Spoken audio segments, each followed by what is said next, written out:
Isso. Então, que possamos elevar os nossos pensamentos e pedir essa inspiração que é importantíssima. Fazermos a conexão necessária com nossos guias, com os nossos mentores, porque, em verdade, são eles que nos inspiram. A grande maioria das vezes são eles que falam por nós. Isso é ser médium. Médium é ser meio, intermediário, ponte entre dois ou mais planos. Que possamos estar aqui, então, como esses intermediários, que possamos sentir essa guiança a nos intuir diante daquilo que é importante para nós compartilhar, que nos inspire também nas respostas, que nos inspire naquilo que devemos frisar nos comentários, nas ênfases necessárias. Nos ajuda, Senhor, para que esse curso que principia este módulo tão importante, que é de anatomia esotérica e mediunidade, possa auxiliar efetivamente a muitos, muitos de nós.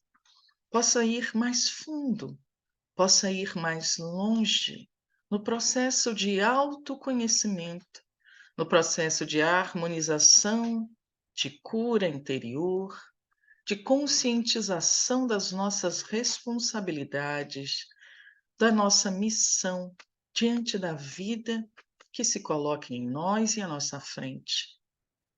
Agradecemos a oportunidade de estarmos aqui para podermos trocar informações tão necessárias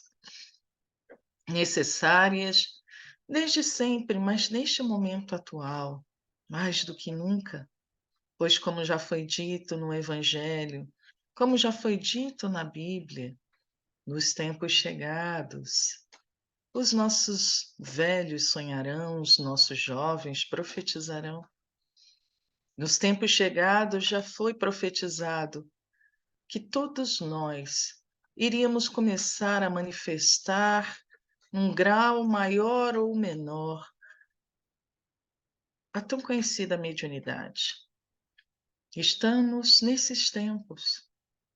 A grande maioria daqueles que estão encarnando na Terra hoje trazem a mediunidade de forma um pouco mais ostensiva.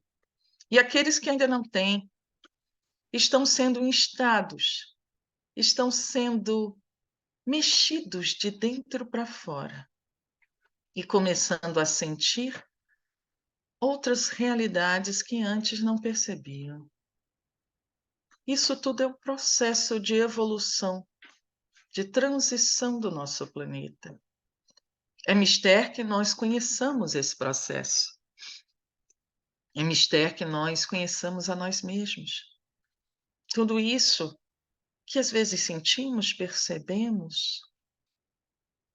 E como lidar com cada uma dessas dificuldades, desses desafios, dessas sensibilidades várias que trazemos?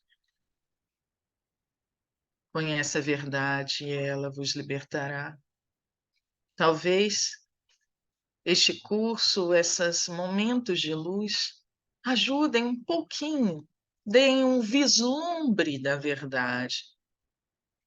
E, quiçá, esse vislumbre seja o início da nossa libertação, dos medos, dos preconceitos e de tantos outros desequilíbrios, desarmonias que possamos estar vivenciando pelo desconhecimento, pela negligência perante essa faculdade tão bonita e importante. Pedimos então, Senhor, a permissão para o início do nosso curso, dos estudos sistematizados universalistas, o módulo 2 da nossa amada Fraternidade Universalista da Divina Luz Crística, dizendo em nome de Jesus, em nome de todos os seres de luz, do ponto de luz na mente de Deus, flui luz às mentes dos homens. A luz está na terra, Do ponto de amor no coração de Deus, flui amor aos corações dos homens, o Cristo está na terra, o centro onde a vontade de Deus é conhecida. Guia o propósito às pequenas vontades dos homens. Propósito este que os mestres conhecem e a que servem. Do centro a que chamamos a raça dos homens. Realize-se o plano de amor e luz e fecha-se a porta por onde adentra o mal. Que a luz, o amor e o poder restabeleçam um plano divino sobre a terra, hoje e pela eternidade. Que assim seja, graças a Deus e graças a Jesus. Gente, só peço desculpa já de antemão que eu estou no início de uma ligeira gripe, então fica de vez em quando eu fico assim meio sem respirar e começa a vir uma coisa, minha garganta está meio ruinzinha. Então, se eu ficar assim meio, sabe, ficar afogando, por favor, me perdoem. Antes da gente passar para os slides, algumas orientações, lembrando que vocês podem perguntar sempre que necessário, podem botar no chat todas as suas perguntinhas, dentro daquilo que a gente tiver condições, a gente responde, tá? Pode entrar, viu? Quem não está no ESU 2, pode entrar, Luciana Tima. Mas eu acho que eu botei você em algum grupo. Se você não tiver nenhum grupo, nem no ESU 1, nem no ESU 2, pode entrar. Gente, não precisa ficar nos dois, tá? É um deles. Ou é o 1 ou é um 2. Não precisa estar nos dois, tá? É a mesma coisa que eu posto no 1, eu posto no 2. Então, ah, vocês entrem no grupo, peguem aí a apostilinha, já fiquem aí, se vocês quiserem já acompanhar pela apostila, eu sugiro que mais para frente, aqueles que não imprimiram, imprimam a apostila, gente. É muito interessante que vocês tenham impressa, é bem mais fácil de manusear, fica aí do lado, vocês podem marcar, riscar, responder os exercícios, tudo direitinho aí, né? Por isso que é interessante. Postem as perguntas, tudo que vocês quiserem no chat, link também, qualquer coisa que vocês queiram também agregar, coloquem no chat, sugestões de filmes, sugestões de livros, ajudem, porque isso tudo aqui é compartilhado, tudo isso aqui a gente agrega, então a contribuição de vocês vai ser uma contribuição para todos nós, tá bom? E isso sempre fica mais longe, porque aqui, por exemplo, nós temos 40 pessoas juntas, mas quando a gente coloca esse vídeo, por exemplo, no YouTube, o YouTube dava visualização para vários. Aí daqui a pouco eu já tenho vídeo lá que foi postado ano passado, que já está com 1.600 visualizações, por exemplo. Então vai muito mais longe. Tá? Então, a gente, essas contribuições, essas coisas aí ajudam a trazer conhecimento. E outras coisas, eu estou com alguns livrozinhos aqui que eu trouxe como algumas referências. Eu tenho muito mais livros lá, até no meu trabalho, porque muita coisa eu pego lá no trabalho, às vezes eu dou uma estudada lá. Então, estou cheio de livro lá, espírita, tudo escondido para o meu chefe não ver, tá? Então, aqui, ó, esse aqui é um dos livros bem interessantes, gente. Tá vendo? Vocês já ouviram falar do livro? Ó, tem duas. Mediunidade para iniciantes. Esse aqui é Mediunidade para iniciantes, de um autor que eu gosto muito, chamado Luiz Gonzaga Pinheiro, tá? Então, Mediunidade para iniciantes, porque eu sei que tem pessoas de níveis diferentes nesse curso. Tem gente que está começando praticamente do zero. Tem gente que já estudou pra caramba, já está aí para dar aula, ou já está dando aula. Então, temos pessoas de níveis muito, muito diversos. E aí é questão de vocês correrem atrás. Quem já estudou muito pode aprofundar bastante, pode ver alguma coisa diferente, mas tudo isso aí eu dou bastante referências para vocês. E quem não estudou nada também tem livros bem legais, como esse aqui, tá? Então, Mediunidade para Iniciantes, a primeira referência aí nossa. Tem um outro também que é bem para iniciantes, Mediunidade Sem Lágrimas, muito legal, de Eliseu Rigonati, tá? Quem não conhece o nosso site, a gente tem um site que é www.divinaluzcristica.com.br, tá? Então, esse é o site da Fraternidade, www.divinaluzcristica.com.br. Coloquem aí no chat quem puder, tá? Esse aí, porque já fica disponível para todo mundo. Neste site nosso tem uma biblioteca com vários e-books. Esse aqui é um deles, se eu não me engano, esse Mediunidade Sem Lágrimas tem lá, tá? Em PDF, e tem vários outros livros interessantes. Eu vou ver se eu disponibilizo também a apostila do módulo 2 lá no site, só que eu não sei como incluir. Então, eu vou pedir para a nossa equipe aqui da Fraternidade para poder incluir a nossa apostila nova lá, tá? E fica disponível para quem quiser baixar. Outro livro que é muito, muito legal, agora falando um pouquinho sobre Umbanda, aqui, ó. Estão vendo esse nome? Mediunidade na Umbanda. Mediunidade na Umbanda. Do Rodrigo Queiroz, tá? Rodrigo Queiroz. Muito interessante também esse livro. Tem umas figuras bem legais. Um outro livro também de Umbanda, ó, A Força Mágica da Mediunidade na Umbanda. Esse aqui é do Jamil Rashid. Jamil Rashid. Então, tem muitas coisas, gente. Eu saí comprando livro de mediunidade para tudo quanto é lado. Eu tinha muito livro assim de Kardec, né? Espírita, como esse aqui, um clássico que eu sugiro a todos, sem exceção, também lerem, ou pelo menos dar uma olhada boa. O Livro dos Médiuns, de Allan Kardec, tá? Esse aqui é básico, básico de quem quer realmente estudar, aprofundar sobre mediunidade, porque é um manualzinho de muita coisa, ok? Então, o Livro dos Médiuns é necessário. E o último que eu tenho aqui comigo, depois eu pego os outros. Aqui, ó, Mediunidade, tudo o que você precisa saber.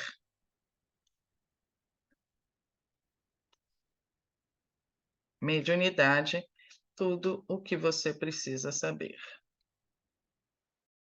E aqui, Richard Simonetti.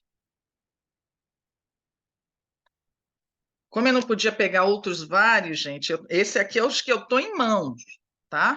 Mas tem Nos Domínios da Mediunidade, do André Luiz, Mecanismos da Mediunidade, outro livro interessantíssimo, Mediunidade de Cura, do Ramatiz, tem vários livros, tem livros do Robson Pinheiro, então tem muitos, muitos livros, tem uma bibliografia bem vasta sobre mediunidade, e por isso que, como tem tanta coisa por aí, que eu tentei meio que compilar, fazer um apanhadozinho de cada coisa e coloquei na nossa apostilinha. Então, para poder ter uma coisa assim, mais um resumão, um pouco da visão de cada um desses autores, de cada um desses livros, sugiro a vocês lerem com bastante atenção, com cuidado, com gosto. Espero que vocês gostem, né? Qualquer coisinha também que esteja de errinho ali, vocês me falam em off, no privado, que eu vou corrigindo, tá? Porque às vezes a gente na correria não deixa passar um monte de coisa. Beleza? Alguma dúvida, gente? Alguma pergunta de vocês? Podem falar qualquer coisa, pode perguntar qualquer coisa logo nesse início, sobre, sei lá, organização, horário, tema, livro, bibliografia, o que é isso, o que é aquilo, né, participação, desenvolvimento presencial, qualquer coisa que vocês queiram perguntar logo no início, aproveitem, tá? Aproveitem, já façam logo essa pergunta. Eu sei que tem gente aí que está começando os estudos e estão pensando depois em desenvolver na parte prática também, claro, quem mora aqui em Brasília, né? Porque eu sou de Brasília, então, quem quiser desenvolver depois na parte prática, como a gente fala, tem que ter algumas aulas, um tempinho no estudo online. Ah, mas quanto tempo? 1 ano, 2 anos? Não, às vezes nem isso, gente. A gente pede, por exemplo, pelo menos uns 2 meses, 3 meses aí, você estudando, assistindo às aulas, participando de gira, vindo no ambulatório de Reiki, fazendo qualquer coisa aqui, né? É para você ir se inserindo na energia da casa. Por que que a gente faz isso? Não é porque a gente é preciosista, de não, tem que estudar muito, não sei o quê. Eu sei que alguns lugares exigem, eu fui da comunhão espírita, eu sei o que que é vocês terem que estudar 3 anos, 3 anos e meio, para depois começar a desenvolver a mediunidade. Eu já fiz o ESD para mais de uma vez, porque quando eu comecei, eu fazia os estudos, aí eu mudei, casei, mudei de estado. Aí, quando eu comecei no Centro Espírita de lá, e disse: Você já faz os estudos? Eu disse: Eu já fiz, mas eles queriam que fizesse de novo, porque não tinha certificado nem nada, né? A gente saía de um centro, não tinha certificado, ia para outro, mandava a gente para o estudo de novo. Até eu cheguei uma hora que eu disse assim, gente, eu já fiz o ESD 3, 4, 5 vezes, pelo amor de Deus, não aguento mais sair fazendo ESD. Toda casa que eu mudo, que eu vou, tem que começar o ESD de novo. Aí, então, é terrível.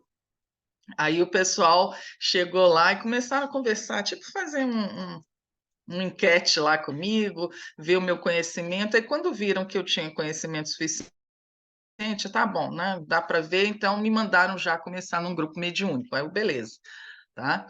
Então, mas é assim, a gente não é preciosista nesse tipo. Eu quero que, ao mesmo tempo que a gente tem a parte prática, é necessário a parte teórica e vice-versa. Não adianta a gente só buscar a prática da mediunidade e não ter a teoria, não saber o que está acontecendo, o que está sentindo, por que, que as coisas são daquele jeito, não de outro jeito, como que pode aperfeiçoar minha sensibilidade, como que a gente pode evitar determinadas sensações, mal-estares, pensamentos, o que que a gente faz com isso quando vier um monte de coisa. Tudo isso é necessário que a gente estude, tem que ter esse norte, tem que ter essa base, mas ao mesmo tempo nós temos que ter a parte prática, senão tudo isso vai ficar na cabeça e não vai fazer sentido. Tá lindo, maravilhoso, todo mundo sabe que sentir fome é ruim, mas se a gente nunca sentiu fome, como que a gente vai realmente introjetar isso dentro da gente? Como é que a gente vai saber o que que é incorporar se a gente nunca incorporou, nunca sentiu no nosso corpo, as sensações do que é uma aproximação espiritual, o arrepio, a cabeça que começa a ficar meio leve, a vontade, os movimentos automáticos, mecânicos. Você nunca sentiu isso? Como é que você vai saber como é? Por isso tem que ter esse momento da prática, é necessário. Tudo na nossa vida é assim. Como é que a gente vai cozinhar se a gente não pega a panela, bota a comida lá e sai mexendo? Ninguém aprende a cozinhar só olhando o livro de receita. Ninguém aprende a dirigir só vendo manual de automóvel. Como que se dirige? Ninguém aprende a fazer uma cirurgia, né, médica ali só olhando o livro de medicina. Precisa ter as duas coisas, tá? Então, a gente quer sim que aqueles que estão aqui em Brasília, que estão fazendo os estudos, se quiserem, não é obrigatório. A gente não aceita só pessoas que vêm para o desenvolvimento presencial, pode ser gente de todo e qualquer terreiro. Eu não tenho frescura com nenhum. Ah, eu sou do terreiro A, B, X, eu sou da comunhão espírita, eu sou budista, eu sou evangélico, quero estudar. Ótimo, seja bem-vindo, certo? Mas aqueles que têm interesse de desenvolver na casa, depois aí de uns 2, 3 meses assistindo a aula, vem falar comigo. Porque aí eu vou avaliar, eu sempre converso com a pessoa, eu vou avaliar caso a caso. Tem conhecimento? Está harmonizada? Está tranquila? Tem alguma dúvida? Está com algum problema maior? Porque se a pessoa não tiver harmonizada, tem outras estradas que ela tem que trilhar antes, tem que passar no reiki, tem que fazer uma apometria, para não deixar a pessoa lá. Começa um desenvolvimento, daqui a pouco ela está incorporando o irmão ao invés de incorporar o guia, né? Irmão que eu falo são entidades sofredoras, ok? Então é por isso que a gente tem esse cuidado, é pela pessoa, é uma proteção extra para a pessoa, ok? Então vamos começar propriamente dito. A visão setenária do homem, tá, gente? É a visão que a gente adota, mas eu vou começar do começo, lá daquelas visões meio do espíritas, vou falar um pouquinho do espiritismo e depois eu vou abrindo. Começando todos os médiuns para realizarem dignamente a tarefa a que foram chamados a desempenhar no planeta, necessitam identificar-se com o ideal de Jesus, buscando para alicerce de suas vidas o ensinamento evangélico em sua divina pureza. A eficácia de sua ação depende do seu desprendimento e da sua caridade, necessitando compreender em toda amplitude a verdade contida na afirmação do Mestre: dai de graça o que de graça recebestes. Esse aí é um trechinho daquela mensagem aos médiuns que está na apostila de vocês, de Emmanuel, tá? Então, no inicinho da apostila, logo abaixo do índice, tem um negócio que eu quero que vocês leiam, tá? Escrito assim, mensagem aos médiuns.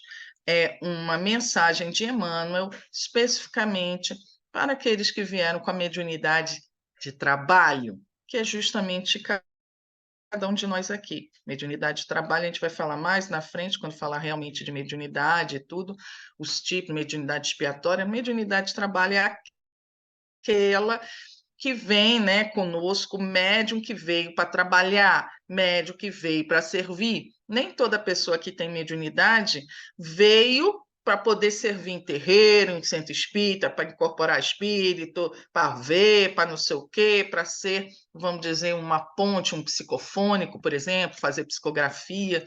Não necessariamente. Tem alguns médios que vieram para outras atividades, mesmo tendo a mediunidade. E tem outros que vêm, não, esses vêm para trabalhar, esses têm que, se não trabalhar, eles às vezes eles não conseguem ter um equilíbrio mínimo, porque está, né, todo o seu corpo, toda a sua sensibilidade foi planejada para esse direcionamento. E são esses médiums de trabalho, essa mediunidade de trabalho que o Emmanuel está se dirigindo, tá? Então, ele está falando aqui, para nós realizarmos, eu me incluo como médium que eu sou aí há mais de 30 anos, para realizarem dignamente essa tarefa que foram chamados, necessitam de identificar-se com o ideal de Jesus. Não adianta a gente querer ser um bom médium se não se identifica com esses ideais. Não é Jesus histórico. Quem assistiu a palestra sobre mediunidade com Jesus, eu já falei isso. Não é Jesus como figura humana, mas como mensagem, como símbolo, certo? Buscando para alicerce de suas vidas o ensinamento evangélico. Qual é o evangelho? Amar a Deus sobre todas as coisas, o próximo como a si mesmo, perdoar até 70 vezes 7, dar a outra face, né? Ser compassivo, não julgar, por exemplo, não cobiçar as coisas dos outros, e tudo isso aí que ele foi falando, ser misericordioso, né, ser pacífico, todos aqueles ensinamentos que Jesus e outros que vieram também antes dele, mas em nome dele também trouxeram. As tábuas da lei, os 10 mandamentos, também dado, né, trazido por Moisés, mas inspirado, né, pelos seres celestiais, esses também são ensinamentos evangélicos. Então, a eficácia da sua ação, ou seja, se a gente quer ser esse bom médium, se a gente quer refinar a nossa mediunidade, vai depender muito das nossas próprias atitudes, do nosso desprendimento, da caridade com que a gente atua no dia a dia, necessitando compreender, né, que a verdade contida, dai de graça o que de graça recebestes, é necessária. Não, semana que vem não vai ter desenvolvimento presencial, porque a nossa gira de cigano, tá? A gente vai ter menos uma gira em dezembro por causa do Natal. Por conta dessa menos uma gira, eu puxei e fiz uma gira extra em novembro, ok? porque senão a gente ia ficar muito tempo. A gente vai ter uma gira de cigano 29, vamos ter uma última gira no dia 9 de dezembro, e depois a gente só vai ter uma gira de novo no final de janeiro, dia 27 de janeiro. Olha só quanto tempo, gente. Deu para entender? Então, porque vai ter um tempo muito grande sem gira, eu botei uma gira extra no dia 29, ok? Ué, amar a Deus sobre todas as coisas, não é amar a Deus, um ser amorfo, um ser que a gente não conhece. Amar a Deus, quando a gente fala, é amar a sua mensagem, amar o seu simbolismo. Qual é a mensagem de Deus? Ele é amor, ele é misericórdia, ele é união, ele é fraternidade, ele é vida, ele é sabedoria. Então, amar é isso que ele significa, certo? Não é a figura antropomorfizada que foi criada pelo homem, tá? Como já dizia Albert Einstein, ele não acreditava no Deus criado, né, pelo homem, mas no Deus que criou o homem, ok? Aberta.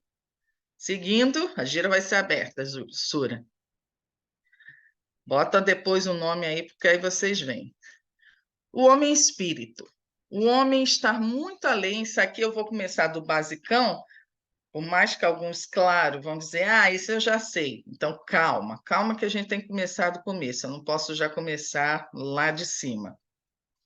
O homem está muito além da existência física, além mesmo das emoções e da mente. Em sua essência, é um ser espiritual, um espírito que se manifesta multidimensionalmente por meio de diferentes corpos. Então, a gente já sabe, né, ou deveria saber, que por mais que a gente esteja encarnado com um corpo físico temporário que vai em algum momento morrer, né? O corpo morre, certo? Olha só a diferença. O corpo morre, o espírito desencarna. Entenderam? Deu para ver a diferença? O corpo morre, o espírito não morre. O espírito é imortal, certo? O corpo não, o corpo é mortal. Então, quem morre é o corpo. O espírito, ou alma, né? A alma, né, é o espírito encarnado. A alma desencarna, ou seja, se desveste da carne, tá? Então, nós somos esse ser que se manifesta, nós somos esse espírito que se manifesta multidimensionalmente, através de diferentes corpos. É isso que a gente está falando do homem espírito. Infelizmente, hoje em dia, a gente só vê as pessoas se esqueceram. A grande maioria, por mais que a gente olhe assim, pô, como que a pessoa pode não saber que nós somos muito além dessa matéria? Muita gente nesse mundo, esses 8 bilhões de encarnados, e nem pensa nisso. Principalmente lá fora, quando a gente vai em outros países, não sei se vocês já tiveram contato com pessoas assim, um pouco mais diferente, no dia a dia, até no nosso trabalho, gente. Tem pessoas que têm um pouquinho mais de abertura, mas muitos, você olha, parece que você está, sei lá, com 2 chifres na cabeça, está com uma melancia, carregando uma melancia. Quando você começa a falar de energias, quando você começa a falar de não, de reencarnação, de espírito, não, senti isso, eu sou médium, a pessoa olha assim, né? Acha que é uma coisa assim de outro mundo, você está meio doidona. Então, isso ainda, cara, século XXI, tem muita gente que ainda passa por isso, tá? Então, a gente precisa realmente começar a perceber que nós somos espíritos encarnados e não o inverso. A gente, a verdadeira casa não é essa, não é essa matéria. Esse aqui não é nosso mundo, nosso lar de origem. É como se a gente estivesse fazendo um estágio em outro país e a gente achasse que a realidade de onde nós estamos estagiando, eu fui estagiar na Alemanha, então achasse que lá é minha verdadeira casa, eu acabasse esquecendo que lá no meu país de origem eu tenho família, eu tenho um monte de interesses, eu tenho um monte de gente esperando por mim, a gente acaba esquecendo, fica passando um tempo e tudo esquece. É a mesma coisa da gente sair lá do plano espiritual, vir para a matéria, e a gente está vivenciando tudo, e a gente acaba esquecendo que lá é a nossa casa, lá tem a nossa família, isso tudo é temporário, tá? Pode passar, por favor?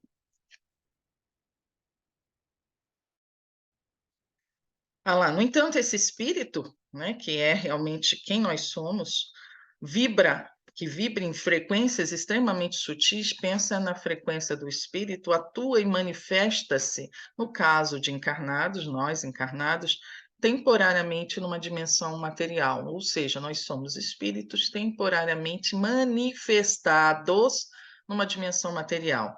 Para que isso aconteça, para que o nosso espírito, que é pura luz, se manifeste numa dimensão bem densa, que é a dimensão material, precisa ter um entremeio, precisa ter um veículo aí, um instrumento que possa pegar ou fazer essa gradação de uma frequência muito elevada para uma frequência bem mais baixa.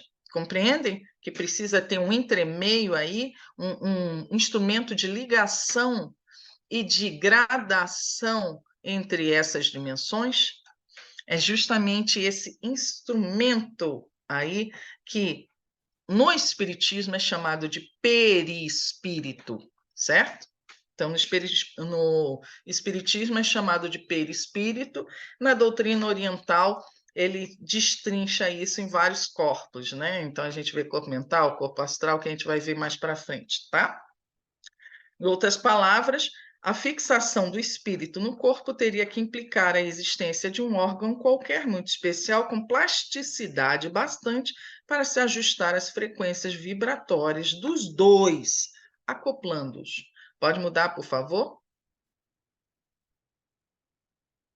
Esse órgão, que na verdade não é um órgão, é um corpo, né? Segundo o Espiritismo, seria como se fosse um corpo intermediário, semimaterial.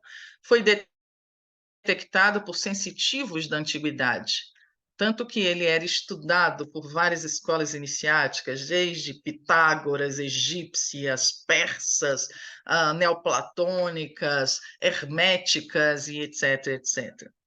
Aqui, ó, na Índia Védica, esse mediador, este corpo, era chamado de Manamaya Kosha. Antigos egípcios chamavam de Ka. Os persas de Zendavesta, no Zendavesta, que é o livro dele, chamavam de Boadas. Os gregos Eidolon, ou Eidolon.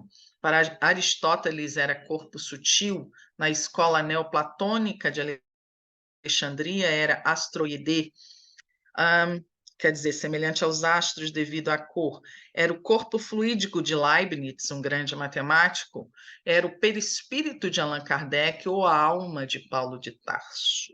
Tá? Então, a gente aí já começa a ver o primeiro elemento da nossa anatomia esotérica. Antes da gente falar propriamente sobre mediunidade, eu vou falar um pouco sobre essa anatomia.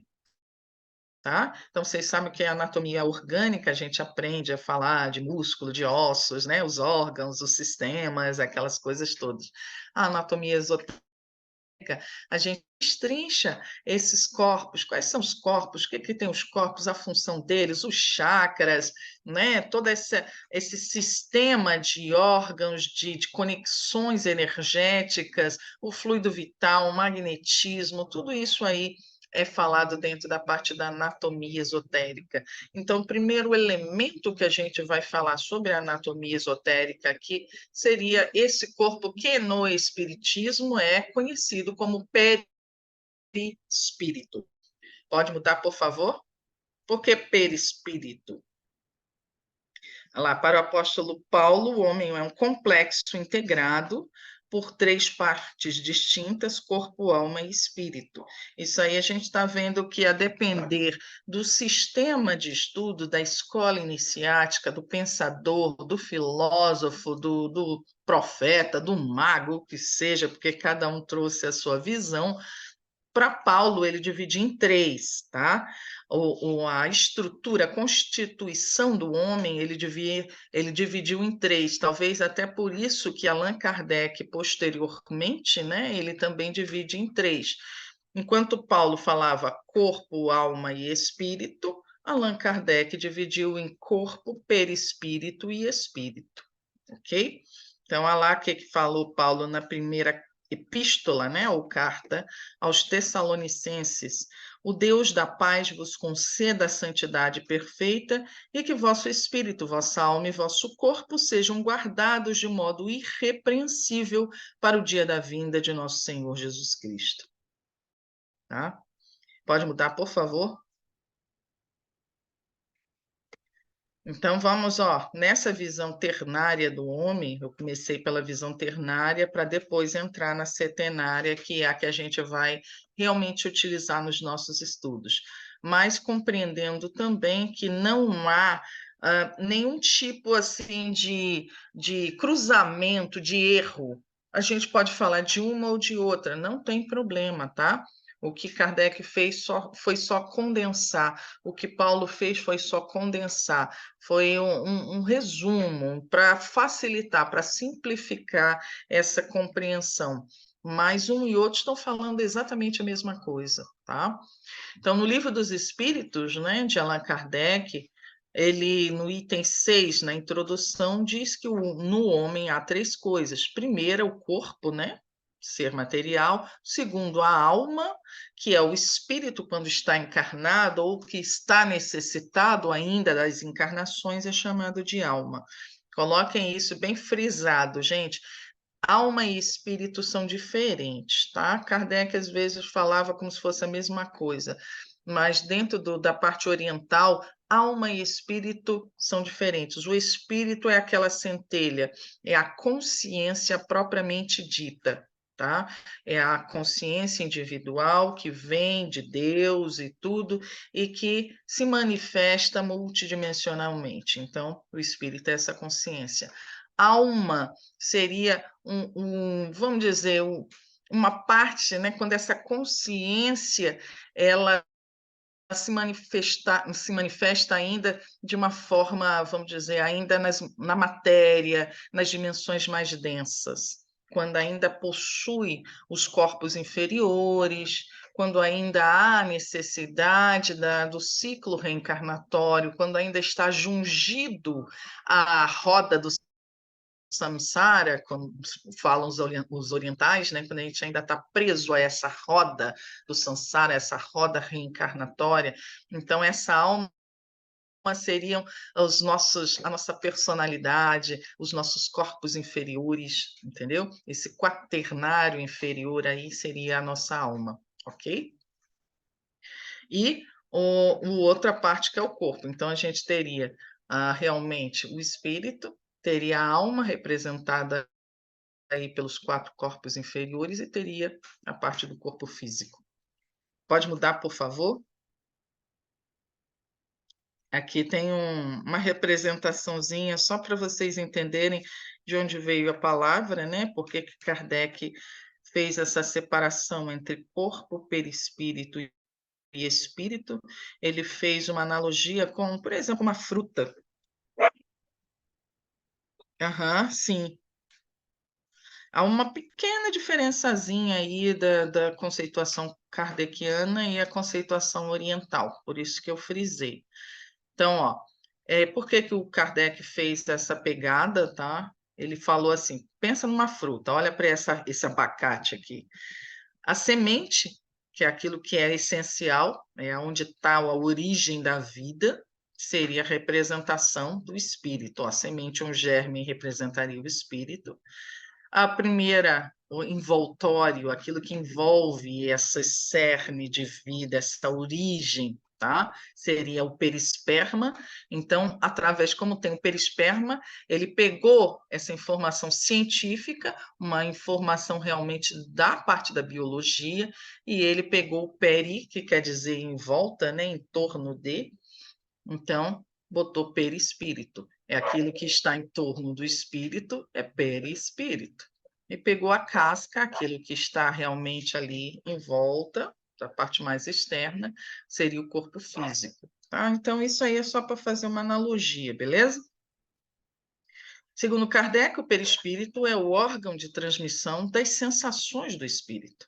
Então, pensa nessa ordem. É o espírito que pensa, Perispírito não tem consciência. Corpo físico não tem consciência. Ah, mas eu penso, eu sou consciente. Não é o teu corpo físico que está pensando.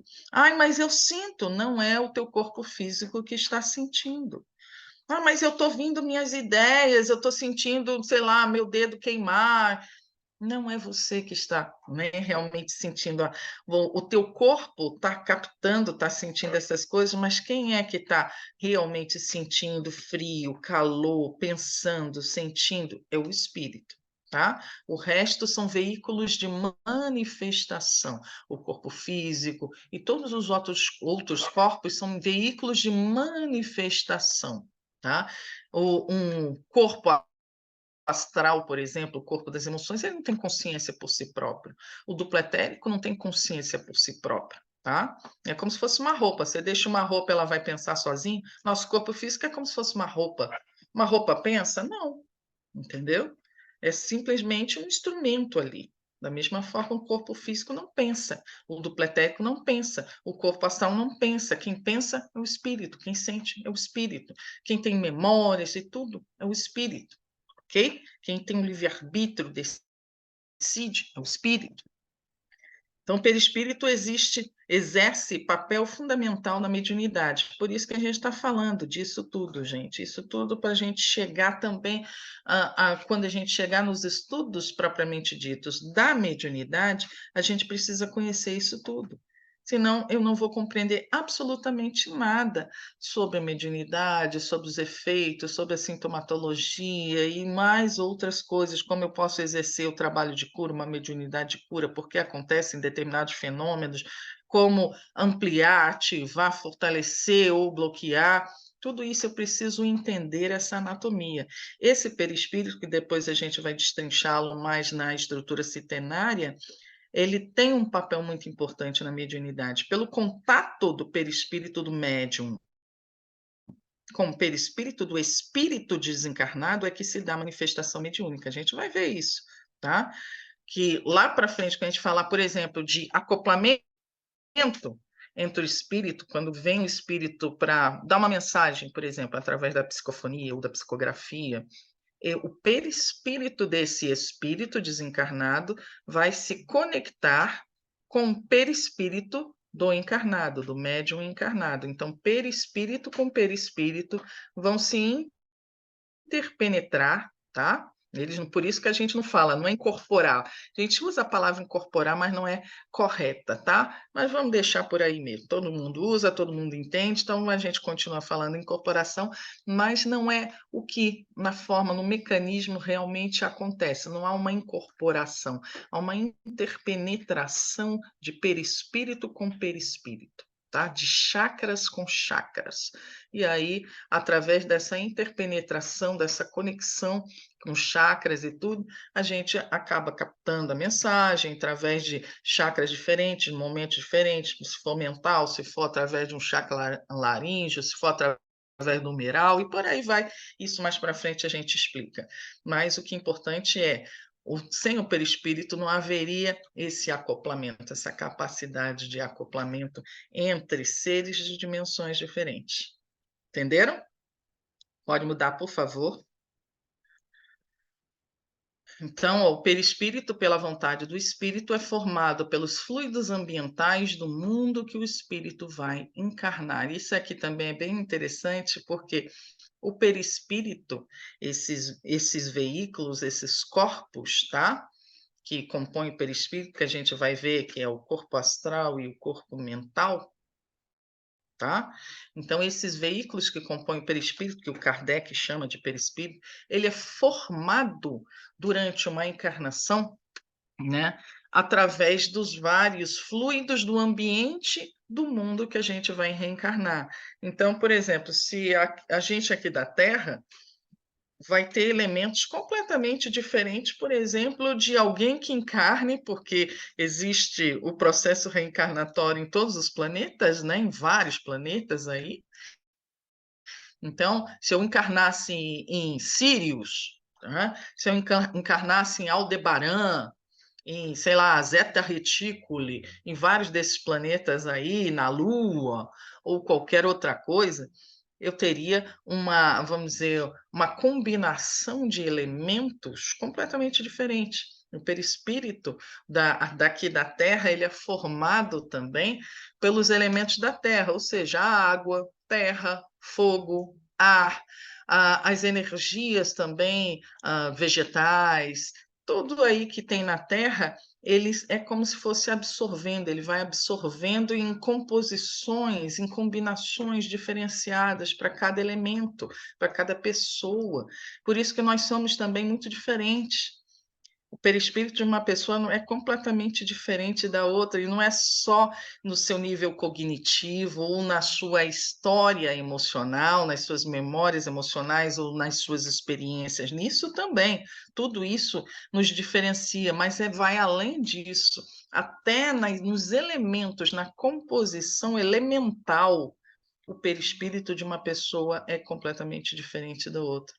Por isso que se fala dos humores, por exemplo, por isso que os indianos chamam de doshas. Tem gente que é pita, tem muito fogo, tem gente que é vata, tem muito ar, tem gente que é kapha, que tem mais o elemento terra, não tem?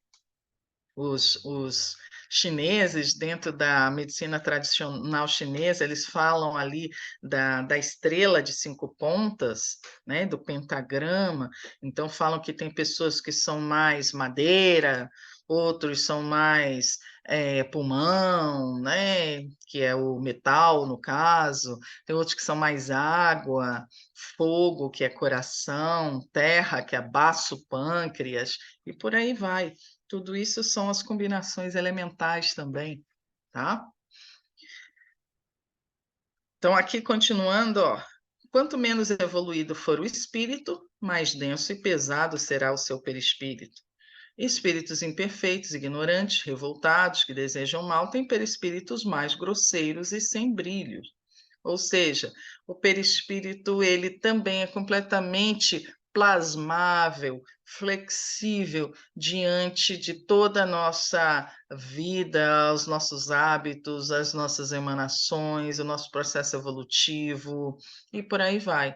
O perispírito ele vai agregando toda essa série de vivências, de radiações nossas. Então, uma pessoa que tem uma vibração muito densa, que só pensa coisa ruim, um espírito empedernido, que só vive com hábitos nocivos, falando mal dos outros, cruel, egoísta ou depressivo demais, pessoas muito negativas. O perispírito é grosseiro, o perispírito é opaco, é sem brilho, é adensado. Já pessoas muito positivas, bonitas, alegres, que buscam a Deus, que buscam coisas melhores no dia a dia, que buscam estar sempre de bem com a vida e com seus semelhantes, com seu próximo, eles conseguem refinar o seu perispírito, e esse perispírito aparece e apresenta de uma forma muito mais brilhante, leve, sutil, ok? Pode mudar, por favor?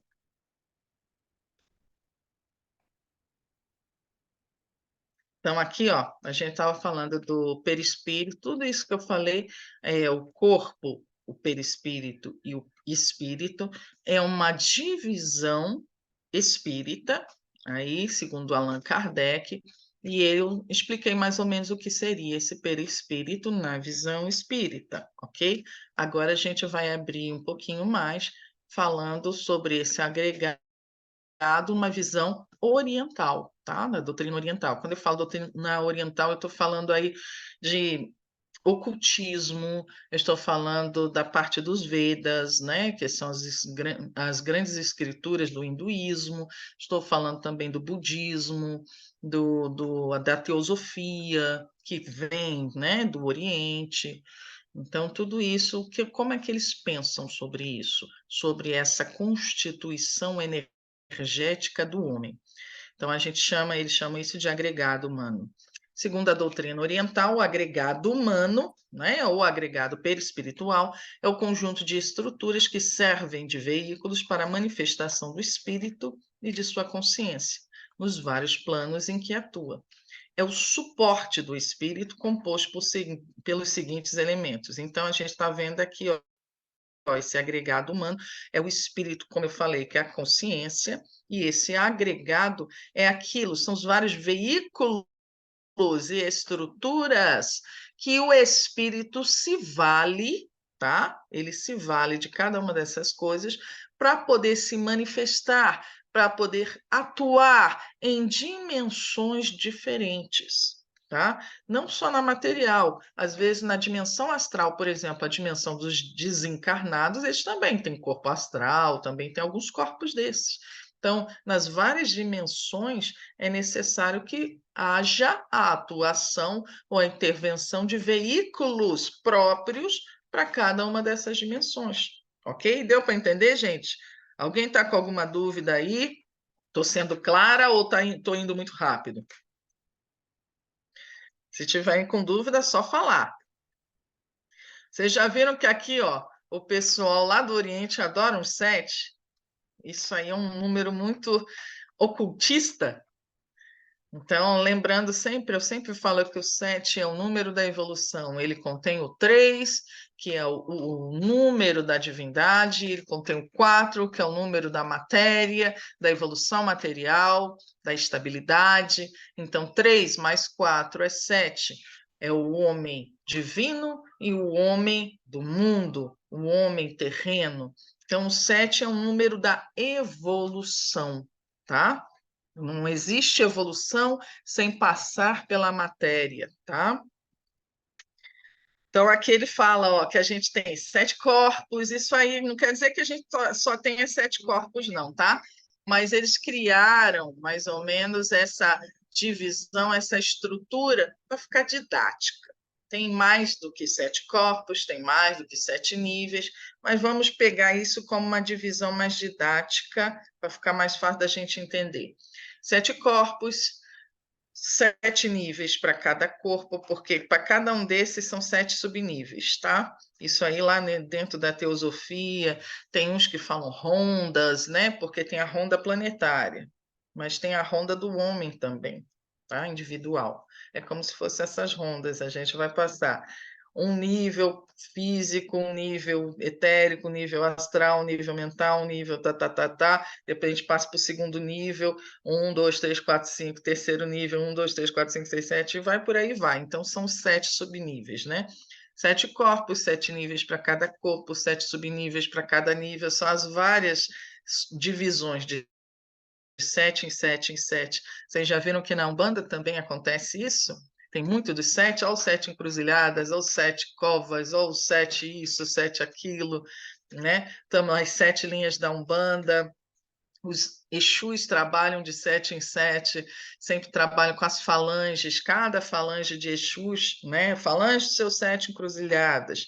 São 7 ali, ó. São 7 Exus que trabalham dentro de cada falange composta por 7. E ali também por outros 7, e por aí vai. Né? Tudo pelo mesmo motivo, tudo trazendo essa energia do simbolismo, da numerologia sagrada do 7, que representa a evolução. Então, 7 flechas, tudo isso. A Umbanda ela é muito iniciática, ela traz dentro dela, por mais que muitos não conheçam, muitos elementos do ocultismo, da magia, entendeu? Da cabala, da numerologia sagrada e por aí vai. Então, 7 chakras principais, 21 chakras secundários, né? 21 lembra que é 7 vezes 3. 3 nadis principais, vocês vão ver que nadis é como se fossem os meridianos, são canais de transporte de energia, de Ti. 14 meridianos principais, 14 é 7 vezes 2. Então, esses aí são os agregados. 7 saias, né? A minha pombagira, ela chama Maria da Luz, mas ela disse que o nome dela não é esse, mas Maria da Luz é muito mais simples. Ela é a pombagira rainha das 7 encruzilhadas. Quando ela se apresentou num trono com uma coroa na cabeça. Ela disse: Eu sou pombagira rainha das 7 encruzilhadas. Mas eu não gosto esse nome é muito grande, então você pode me chamar de Maria da Luz, entendeu? É muito forte. Os 7 realmente é aqueles que dominam todos os caminhos ali, né? Todos esses 7 elementos, as 7 escolhas, os 7, né, elementos que a gente fala é água, terra, fogo, ar, cristal, vegetal, mineral, tudo aí. Os 7 elementos. Pode mudar, por favor? Então, ó, entrando direto aqui, já no homem setenário, os corpos espirituais, corpos, dimensões psíquicas, níveis mentais, são consciências, são termos que vêm sendo usados para expressar a constituição do homem em sua plenitude. São vários os corpos que nos acompanham numa vida, que efetivamente é uma jornada de aprendizado, tá? Então, são vários nomes aí que eles dão, corpos espirituais também, corpos sutis, mas esse aqui não está legal, ó. Níveis mentais ou consciências. Por quê que não pode ser consciência? Porque eu falei que os corpos não têm consciência. É igual você estar com uma armadura e achar que a sua armadura tem consciência porque você está vestindo ela, não é? Quem tem consciência é você, não sua armadura. Então, pode mudar, por favor? São 7 componentes, né? Pensa numa uma cebola aí, ó, 7 componentes interpenetrados. Então, a gente pensa numa cebola aqui. Quando a gente vê e corta a cebola, tem várias, né, areazinhas concêntricas. Pensa ali no espírito como sendo ali a do meio, certo? Então, tem essa do meio, que é o ser que pensa, o ser que sente, o ser que decide, o ser que quer ou não quer, o ser que precisa, que está aí buscando a sua manifestação, a sua evolução, e ele está revestido de vários corpos para que ele possa se manifestar e atuar e virar e sentir e poder aí lidar com todas essas séries de situações nas várias dimensões que ele atua. Tá? Então, hindus, egípcios, chineses, essênios, hebreus, outros povos sábios estudaram esses 7 corpos. O esoterismo, a teosofia, outros ramos do ocultismo e algumas religiões orientais aceitam essa divisão. Por isso que eu falei, essa divisão é de várias coisas. O espiritismo não está errado. Kardec bebeu dessa fonte, apesar de muitas espíritas ainda acharem não, que não pode estudar outras coisas, porque Kardec não falou. Kardec só condensou, só resumiu. Na biblioteca de Kardec diziam, né, que acharam até o Vedas, né, o exemplar do Vedas, o exemplar de outras, ou de livros também antigos, de vários do Corão, né, e de vários textos também do Oriente.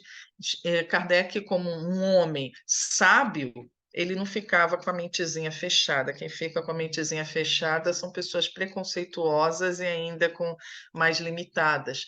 O verdadeiro buscador, o verdadeiro sábio, ele mantém sempre as possibilidades em aberto. Ele busca sempre entender, ver por todos os caminhos, analisando cada um deles para ver o que cabe e o que não cabe, né? Pode mudar, por favor? Aqui a gente está vendo alguns livros, né? Aqui a tese dos 7 corpos, antigas, tal, tal, tal. Pode mudar, por favor? Porque o espírito precisa de corpos, eu já falei. Aqui, ó, lembra da hidrelétrica? Um exemplo que ele dá, a hidrelétrica, onde começa a produção da eletricidade, lá no Rio, tá? Lá, imagina que você tenha na boca, ali na fonte de uma hidrelétrica, 800 mil quilowatts-hora de potência. Imagina, gente, isso aqui, 800 mil quilowatts-hora é loucura. Imagina se a gente fosse ligar direto na tomadona da nossa casa. Ia explodir a casa inteira, ia torrar, todo mundo ia virar torrãozinho. Para a gente chegar, para essa energia chegar até a nossa lâmpadazinha, para a gente ligar lá na nossa tomada, ela tem que passar por uma série de decaimentos aqui na sua potência, em várias subestações, muitas subestações, onde ela vai diminuindo, né? Decaindo essa potência, transformadores e tudo, ó, subestações, 380 mil, transformadores, 13 mil e tudo, chega na nossa tomadinha por 110 ou 220, no caso aqui, volts, que é o nosso. tá? Então, é a mesma coisa, o nosso espírito tem uma potência, tem uma frequência lá em cima. Para ele poder chegar nessa potenciazinha aqui do nosso corpo físico, que é bem mais baixa, precisa haver vários decaimentos, várias subestações aí. Então, essas subestações seriam os vários corpos que a gente está vendo. Cada corpo desse intermediário, ele teria uma frequência mais baixa. Então, se a gente for pensar, o espírito tem uma potência lá em cima, o corpo, por exemplo, átmico tem uma potência mais baixa, o búdico mais baixo que o átmico, o corpo mental superior mais baixo que o búdico, mental inferior mais baixo que o mental superior, astral mais baixo que o mental inferior, etérico mais baixo que o astral e o corpo físico mais baixo que o etérico, né? Então vai havendo esse decréscimo gradativo aí da energia. Tá? É essa analogia com a parte da hidrelétrica é bem legal. Olha lá, se a potente energia que é criada pelo espírito chegasse diretamente aos corpos mais densos, iria desintegrá-los. Olha lá, energia do espírito.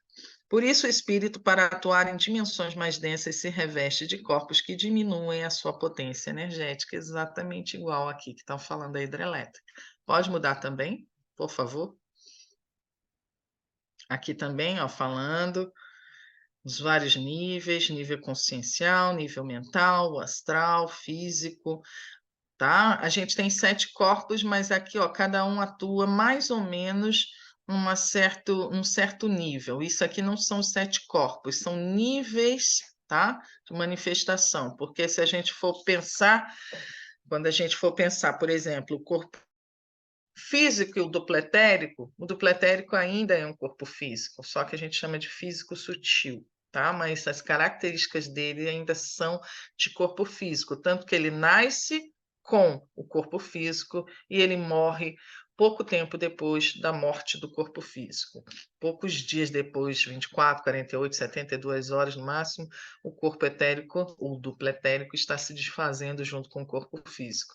Então, ele também é um corpo físico, mas um corpo físico sutil. Por isso que ele está falando aqui, ó, o nível físico, o nível astral, que é o corpo astral, o nível mental e o nível da consciência. O que seria a consciência? Seria o corpo átmico, que a gente vai ver, e o corpo búdico. Esses 2 níveis superiores seriam o nível consciencial, a consciência propriamente dita. Pode mudar, por favor? Então, seria esse aqui o nosso esquema, tá, gente? O esquema realmente assim básico da Constituição Setenária do Homem. Lembra disso no curso de Reiki 1? Quem é que fez o curso de Reiki 1 que eu desenhei esse bichinho aí, tá? A casinha, nossa casinha. Então, aqui mais bonitinho para vocês, ó. A casinha, o quaternário inferior, lembra? 3 mais 4, onde compõe, né, o quaternário inferior, a nossa personalidade, o nosso ego. Lembrando que isso tudo é temporário. O quaternário inferior é aquilo que a gente chama de alma, né? Então, a alma seria esse espírito que ainda possui o quaternário inferior. Ele é a personalidade é temporária. Tudo isso muda de uma encarnação para outra, de um momento para outro, né? Nossa personalidade, os nossos corpos podem morrer, inclusive todos eles podem deixar de existir quando a gente se transforma no espírito de luz, né? Então, isso. Então, todos esses assim, esses 4 corpos, né? Quando a gente morre, por exemplo, morre, desencarna, o corpo 1 e 2 já vai embora lá, ó. Corpo físico, duplo etérico, né? Eles já vão embora. Buf, morreu, desencarnou. Então, 1 e 2, pá. Depois, mais para frente, nós vamos evoluindo, evoluindo, evoluindo. Chega um momento que o corpo, que a consciência, o espírito já evoluiu tanto que ele não precisa mais reencarnar. Ele não precisa mais desses veículos inferiores. Ele pode vibrar apenas com os níveis maiores, mais conscienciais. Então, ele se desfaz, certo? Se desfaz dos corpos restantes, que seria o terceiro e o quarto, o corpo emocional e o corpo mental inferior. ele se desfaz, é o fenômeno que a gente chama de segunda morte. Tá? Segunda morte é isso, é o desfazimento, é quando o espírito ele larga, ele desfaz, desintegra os outros corpos dele, né, do quaternário inferior, e ele vai simplesmente viver naquilo que ele tem de essência, que quando a gente chama de espírito de luz, né? Ele, quando a gente chama o espírito de luz, é um espírito que ele só vibra com esses três corpos, ele não tem mais os quatro, ok? Então, seriam esses 7 corpos aí: corpo físico, duplo etérico, segundo corpo, corpo emocional, também chamado de astral, na teoria ou na doutrina oriental, o perispírito, que Allan Kardec fala, seria esse corpo emocional. Eles chamam de perispírito não o duplo etérico, ou não o corpo emocional e o mental juntos, igual Kardec fez, ele juntou um com o outro. O perispírito, na doutrina oriental, seria o corpo astral, o corpo das emoções, o corpo das sensações, ok? O Kamarupa, lá da parte teosófica. Tem o quarto, o corpo mental inferior, o mental concreto, o Kama Manas, né? Os corpos superiores, essa tríade, que na verdade é o self, a nossa essência, a nossa individualidade, enquanto o quaternário é a personalidade temporária, que de uma encarnação para outra modifica-se completamente, a essência, aquilo que nunca muda, que a gente pode viver 20.000 vidas, mas tem uma parte em nós que nunca vai ser diferente, que sempre vai se manter, tá? É essa nossa essência, quando a gente chama o eu superior, a essência divina, é essa tríade aqui, beleza? Então, composta pelo corpo mental superior, manas, o corpo búdico, budi, ou o corpo átmico, que é a própria centelha, ok? Isso. Aham. Primeiro as perguntas. Aqui alguém falou. No caso da vinda de Jesus para a Terra, ele precisou criar de novo esses corpos 3 ou 4. Sim, Jesus precisou, por isso que para ele foi tão difícil, tá? Foi muito difícil ele reencarnar, ele teve que se preparar para reencarnar durante muito, muito tempo, porque ele teve que primeiro refazer os corpos dele e depois também, como ele tinha uma vibração muito sutil, teve que haver uma grande limpeza, uma grande asepsia do planeta inteiro para que ele pudesse vir. Tem livros aí muito bonitos, eu não sei se é o Harpas Eternas, tem um outro que é o Sublime Peregrino de Ramatiz, também pelo Ercílio Mais. Tem vários livros que falam sobre Jesus e falam como precisou haver uma grande como é que é? Higienização planetária é o nome. Então, precisou haver uma grande higienização para que ele pudesse reencarnar. Inclusive, por exemplo, Maria era um espírito que tem, infelizmente, evangélicos, vários evangélicos que não consideram Maria como um espírito iluminado. Ela é iluminadíssima, gente. Jesus não poderia reencarnar em qualquer corpo. Ele tinha uma vibração tão elevada, que se ele encarnasse num ventre que tivesse uma vibração muito baixa, muito contrastante com a dele, ele não conseguiria reencarnar, ele não conseguiria vingar essa gestação. Então, ele teria que ser também ali, dele reencarnar, dele ser gerado num ventre com uma vibração muito grande, muito superior, para que essa gestação pudesse ir a termo, entendeu? Disseram que foi 10.000 anos, mais ou menos, a preparação de Jesus para ele vir, tá? Também tem esse. Mas não é só esse aí, eu não li. Eu vi em outro livro também, Luísa. Outra pergunta aqui que o pessoal falou aqui, ó.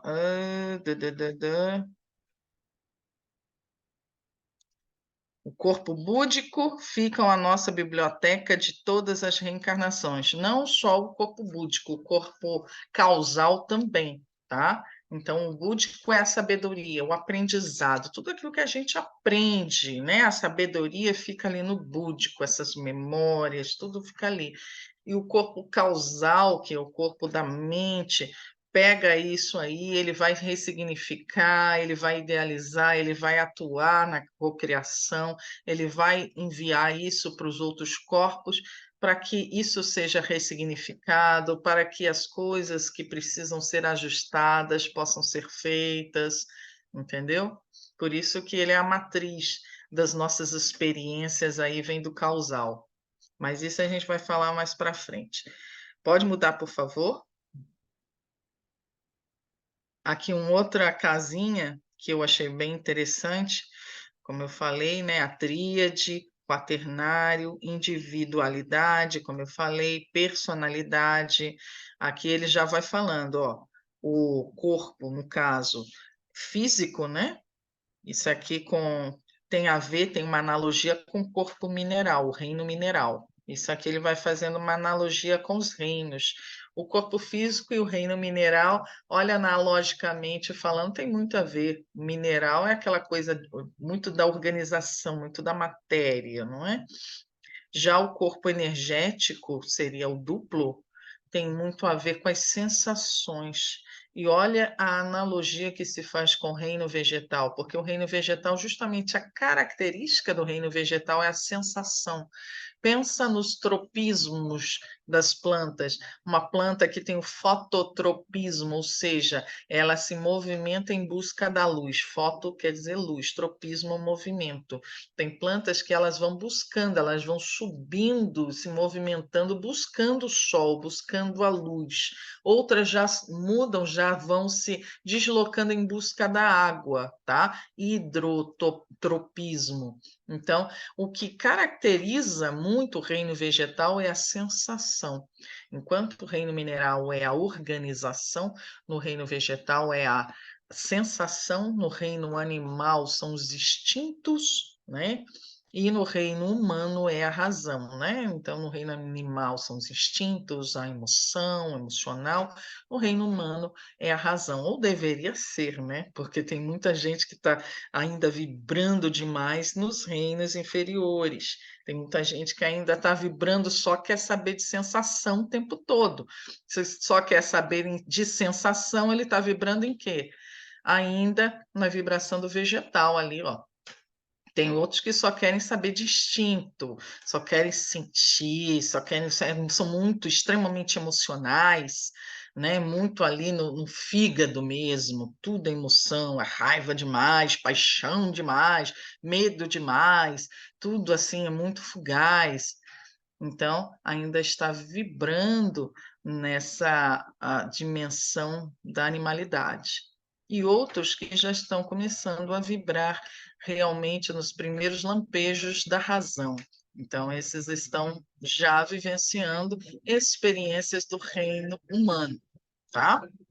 E aí, a gente já vai, ó, através desse canal aqui, ó, que eles chamam de como se fosse um cordãozinho. Na verdade, isso aqui seria um cordãozinho de ouro, né? Cordãozinho de prata, ligaria aí o nosso corpo astral, tá? Com o corpo físico. Cordãozinho de ouro ligaria todo o quaternário com a nossa eu superior. Aí, no Oriente se chama de Antakarana.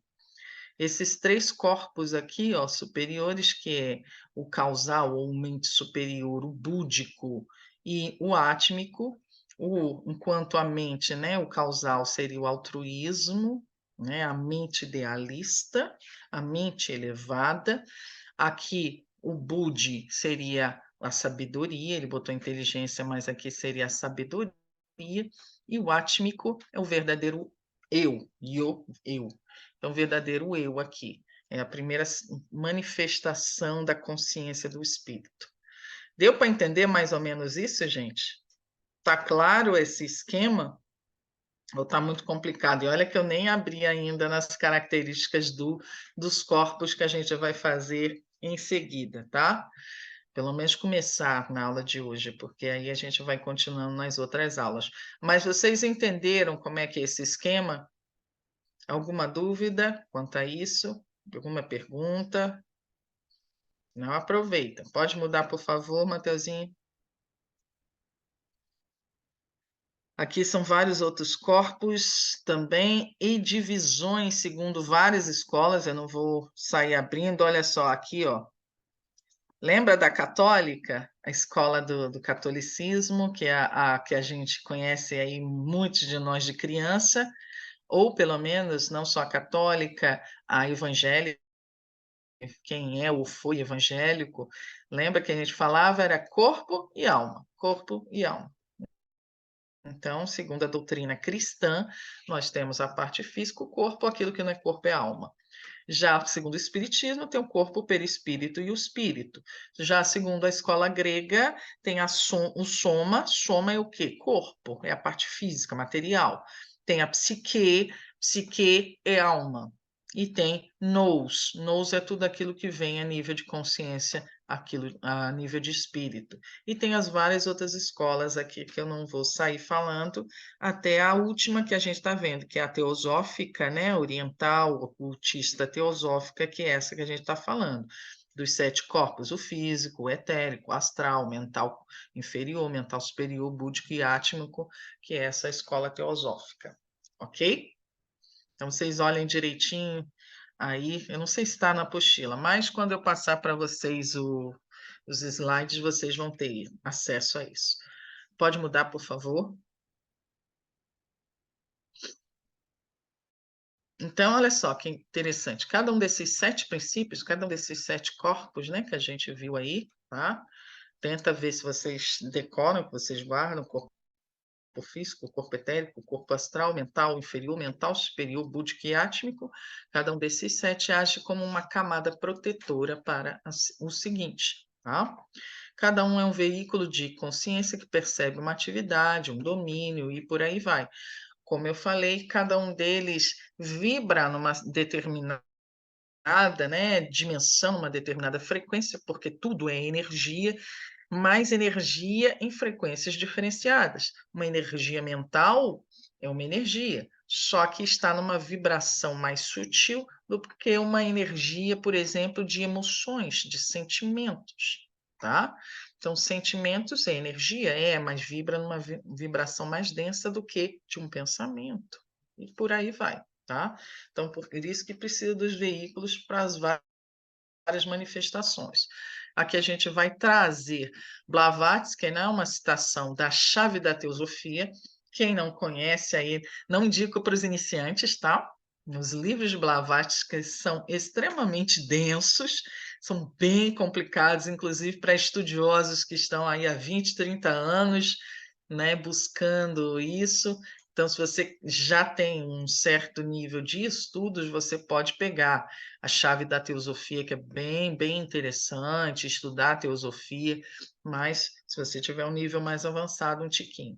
Então, Helena Petrovna Blavatsky, que foi uma das fundadoras da escola teosófica, junto com o coronel Henry Olcott, né, e ela fala, sim, a voz do silêncio é lindíssima.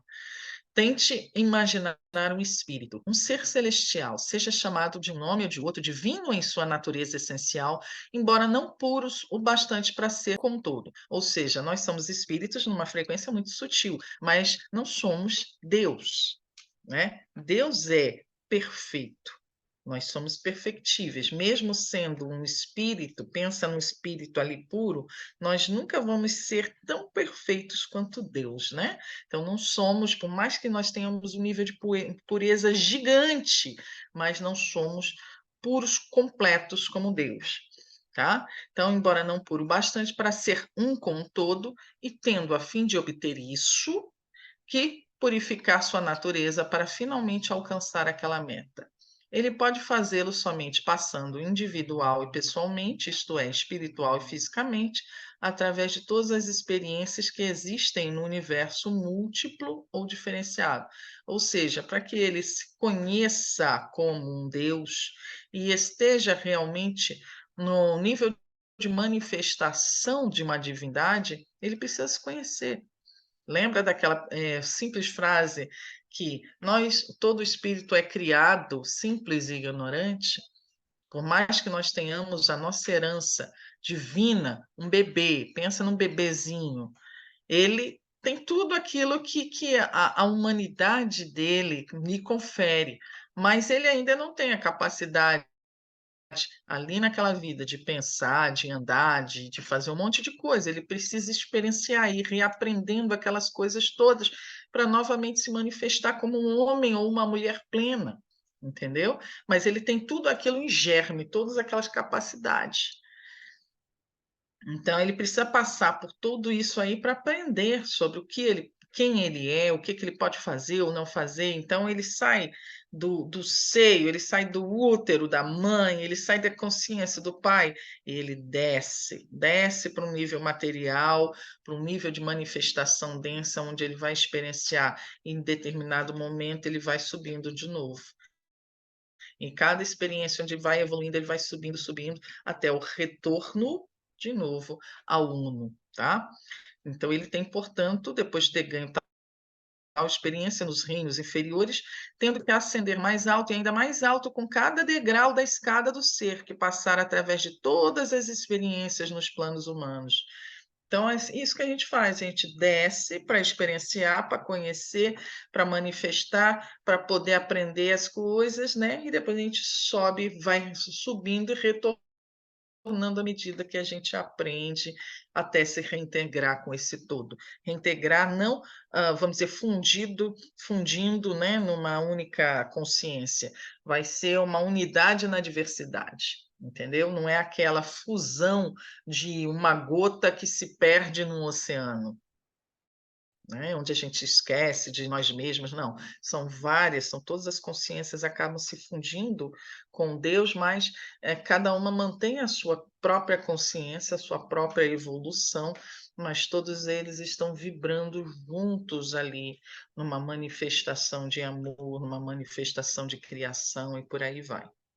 Pode mudar, por favor? Aqui a gente já vai falando, ó, de novo, vamos abrindo mais os corpos ou os níveis de consciência, tá? Então, ó, os corpos materiais, como eu falei, corpo físico, corpo etérico, são os dois físicos, os dois materiais, mortais. Corpos espirituais, corpo astral e mental inferior, tá? Então, são esses corpos, por exemplo, esses dois corpos, os desencarnados também têm. Os encarnados têm os 7, não é isso? E os desencarnados têm esses 3, óbvio, né? A tríade, e tem mais esses dois, o astral e o mental inferior. Os desencarnados não têm esses dois aqui, tá?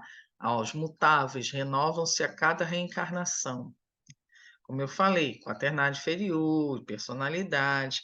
E esses 3 aqui, o eu superior, a tríade superior, são fixos, sempre os mesmos. Pode mudar, por favor?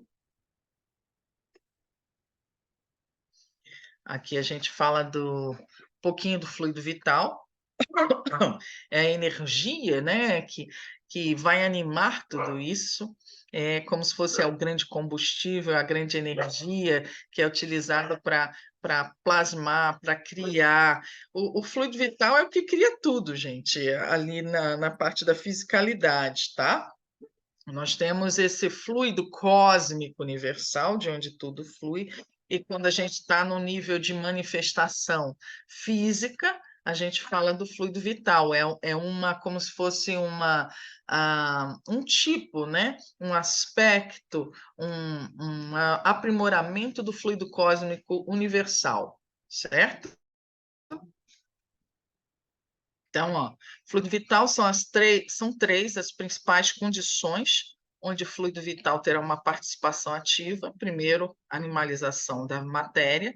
Então, tudo aquilo que a gente diz que é vivo, sim, sim, claro.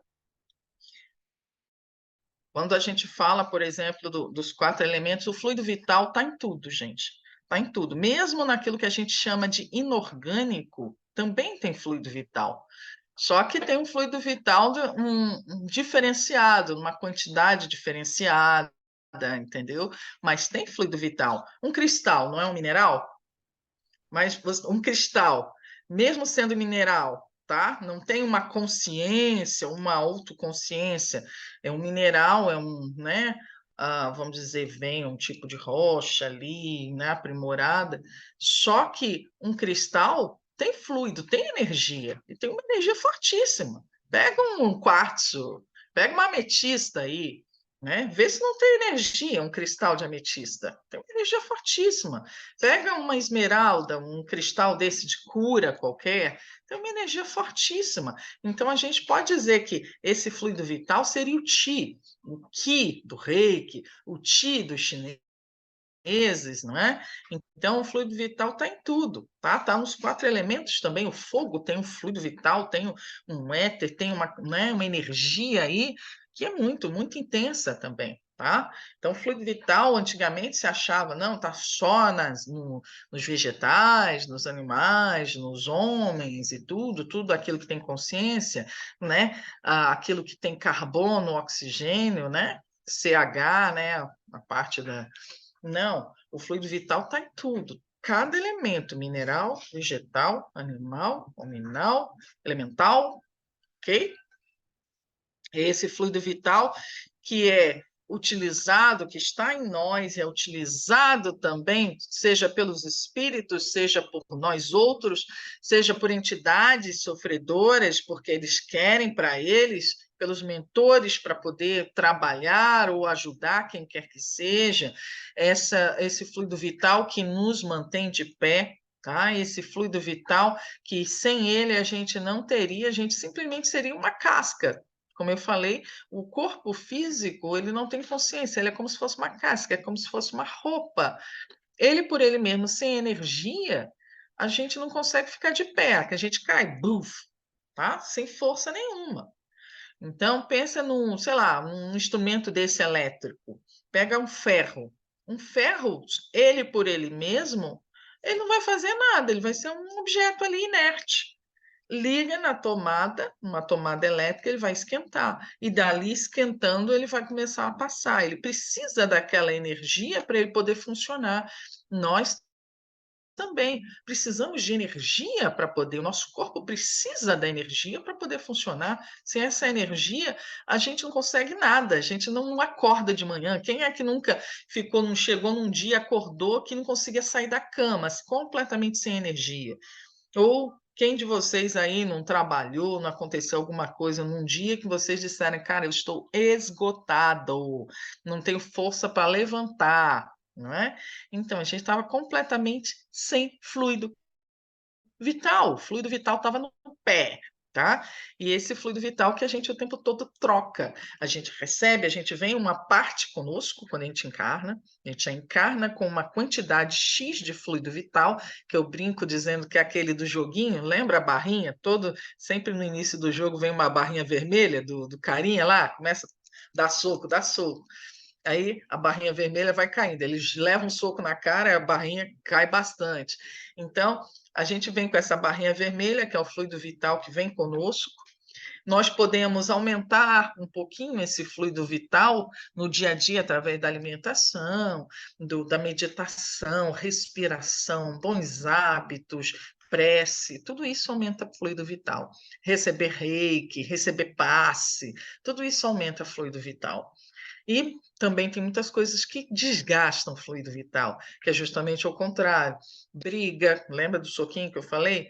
Briga, estresse, má alimentação, vidas com maus hábitos, pensamento negativo, emoções destrutivas, tudo isso, nosso fluido vital. E a gente precisa de mais desse fluido vital para a gente poder funcionar, para a gente poder trocar uns com os outros, para a gente poder, por exemplo, exercer a nossa mediunidade. Não tem mediunidade sem fluido vital, gente. A gente para tudo a gente usa fluido vital. A gente precisa ter fluido vital, por exemplo, para dar uma mensagem psicofônica, né? Para a gente poder fazer um trabalho de cura com reiki, para dar um passe, né? Tudo que a gente faz aí na mediunidade, a gente precisa ter um mínimo de fluido vital.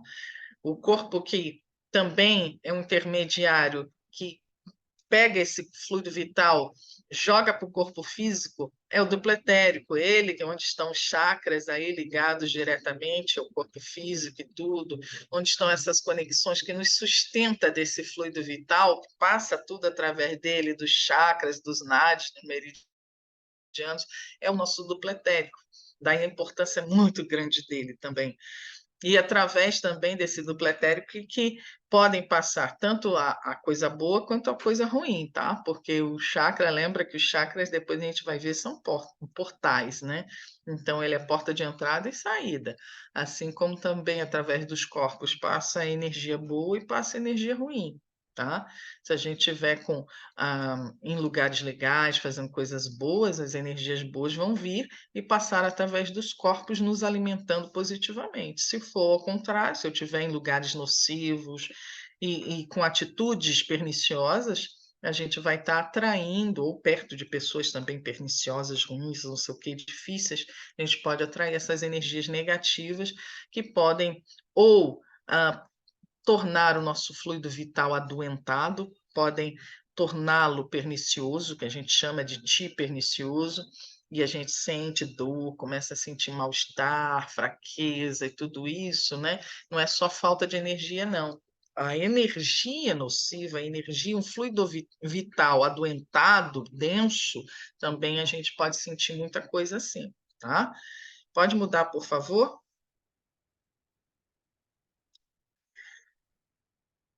A gente vai ver só o primeiro corpo, porque a gente já está no finalzinho da aula, então vamos ver só um pouquinho sobre o corpo físico, depois a gente para perguntas e depois o encerramento, tá? Corpo físico é a nossa concha física, corpo carnal, exterior, tá, tá, tá, tá. Uma ponte viva aberta para a natureza material do mundo é esse veículo que permite a atuação do espírito na matéria, composto de energia inerente ao planeta Terra. Ou seja, lembra que o nosso corpo não é nosso perispírito apenas, não. Nosso perispírito, o nosso duplo etérico e o corpo físico, os três eles também são formados, todos eles são formados, não apenas, por exemplo, no caso do corpo físico, da genética dos nossos pais. Um corpo físico não é só formado por todas as substâncias, e genes, e cromossomos, e células, e tudo isso que a gente está vendo. Energeticamente falando, ele também é composto de elementos daí do nosso planeta Terra, dando uma quantidade de água, de terra, de fogo, de ar e um monte de coisas, como eu já falei lá atrás, isso que dá muito também das nossas diferenças, até a pele fica diferente, vocês já viram? Eu sou, por exemplo, eu sou uma pessoa assim branca, mas, por exemplo, eu sou diferente de um branco brancão, porque a minha brancura, né, é muito engraçada. Eu sou vermelha, eu tenho, sabe, já viu um branco vermelho? Eu não sei quanto a vocês, a minha pele ela fica vermelha por tudo. Ela fica qualquer coisa, às vezes eu tenho que botar até uma basezinha, uma coisa assim, para ver se ela fica menos vermelha, porque é aquele humor, né? Já viram a pessoa sanguínea? Os gregos falavam muito da pessoa que é sanguínea. Tudo para mim, dependendo se eu estou falando mais, aí vem aquela coisa avermelhada. Eu me irrito, a minha pele fica irritada por qualquer coisa, começa a dar um monte de manchinhas vermelhas, os lábios, em torno do nariz fica tudo vermelho, muito fácil. Então, é um branco diferente. Dizem que a pessoa sanguínea, no caso, aí está mostrando o quê? É uma quantidade de fogo muito grande. O elemento fogo está numa quantidade maior. Aí já tem a pessoa, já tem outros humores, já tem outras pessoas que são daquelas flashes, daquele branco, branco bem. Já viu? Pessoa tem umas que são fininhas, magrinhas, come, come, come igual os desembestados, mas não engorda uma grama. Esses são os fininhos. Tem outros que já são fortes, assim, tentam fazer dieta de tudo quanto é lado e não, e eles são bem daqueles fortes, né? A constituição deles. Cada um traz a sua constituição que tem a ver não apenas com genética, não é só a genética, não, tem a ver com a constituição dos elementos nos seus corpos, no seu organismo também, tudo isso faz parte. tá? Se estudarem aí a parte da composição dos doshas, né, na medicina Ayurveda, vocês vão começar a entender um pouquinho mais disso. Então, nesse corpo físico, somatizam-se, né? Uma das coisas importantes do corpo físico é que o corpo físico ele é um mata-borrão, ele é o mais denso dos 7 corpos. E é ele que chama para si, ele absorve nele todas as energias em desequilíbrio e densas dos outros corpos mais sutis. Isso é importantíssimo que vocês saibam. Como ele é mais denso, as energias densas, desequilibradas de outros corpos tendem, com o tempo, a descerem para o corpo físico, entendeu? Vocês já lembram de uma teoria, né, de uma experiência química que não sei se vocês fizeram, né, no ensino médio, no ensino fundamental, eu como química, não, uma engenheira química que eu sou, quando a gente pegava, por exemplo, vários instrumentos e botava dentro de um copo com água, por exemplo, se eu coloco água, se eu coloco um pouquinho de azeite, se eu coloco água, se eu coloco sal, se eu coloco, por exemplo, sei lá, serralha, o que seja, algumas substâncias vão boiar e outras substâncias vão afundar, não é? O que que diz se uma substância vai para cima ou uma substância vai para baixo, quando a gente coloca ali junto com a água? Me coloquem aí no chat, de acordo com a parte físico-química. Isso, é a densidade, né? Isso, Adélia. Então, menos denso, flutua. Mais denso, afunda, tá? Isso aí é princípio mesmo da físico-química, tá? Agora, pense energeticamente, né, Cauãzinho? Até o Cauãzinho está respondendo muito bem, Cauã. Então, pensa isso numa parte de energia. A energia também tem densidade, tá? Energia é densa. Energia boa, elevada, é sutil, densidade menor. Energia ruim, né? Pesada, negativa, pá, densidade maior, tá?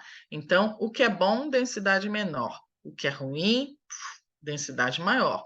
Então, a densidade, a energia pesada, que porventura esteja agregada a outros corpos, ela ela vai descendo para o corpo físico.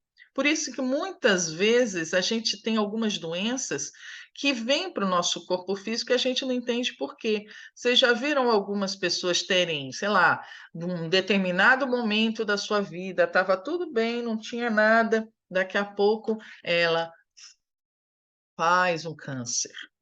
Daqui a pouco ela manifesta uma doença autoimune, ela manifesta uma dor aqui, acolá, que não sei o quê. Claro que tem toda uma série de circunstâncias que a gente tem que avaliar.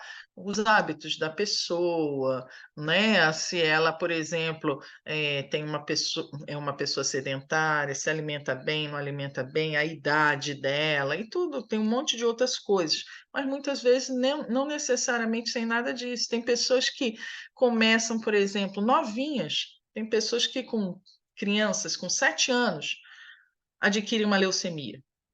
Tem pessoas que, por exemplo, novinhas, jovens, né, aparece um problema cardíaco, entendeu? Tem crianças, jovens ou jovens adultos que rapidamente, sem nenhum motivo sequer, de repente desenvolvem uma doença autoimune. Por que será, gente? Muitas vezes essas doenças não é necessariamente genéticas, às vezes o pai não teve, a mãe teve, não sei o quê.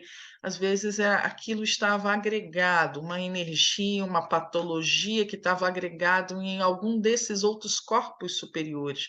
E aquilo precisava descer para ser limpo, para se purificar esse corpo, precisa descer para o corpo físico, porque o corpo físico é como se fosse a linha final. Ele vai limpar, ele chupa isso tudo para depois jogar embora, tá? Tem o fator genético, mas o fator genético é 20%, entendeu?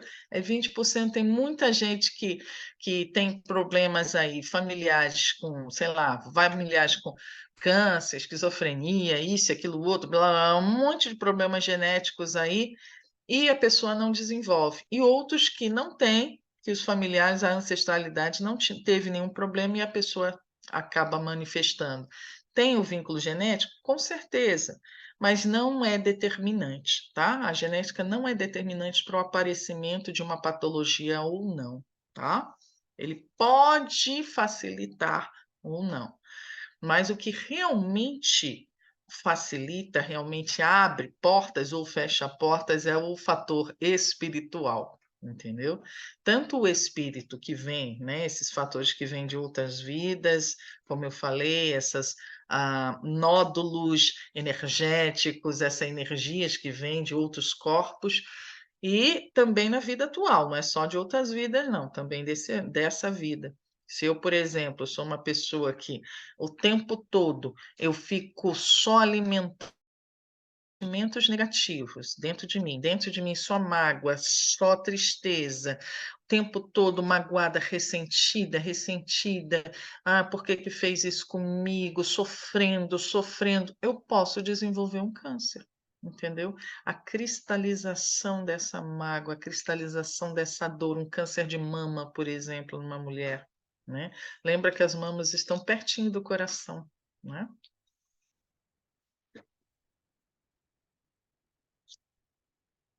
O que que tem? Histórico de câncer.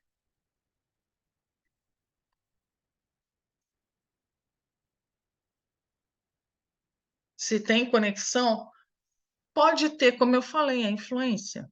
Pode ter aí o campo de influência, mas não necessariamente haverá uma manifestação, tá? Porque essa manifestação ela se dará, em primeiro lugar, se o seu espírito precisar passar por isso, se o seu espírito estiver aberto para isso, fragilizado e trazendo essa energia dentro dele mesmo, entendeu? Aí ele vai manifestar, porque ele já traz essa energia, essa patologia, essa fragilidade dentro dele, e ainda nasceu numa família que traz esse histórico, traz essa genética, então é juntar a fome com a vontade de comer. E acaba muitas vezes isso manifestando, tá?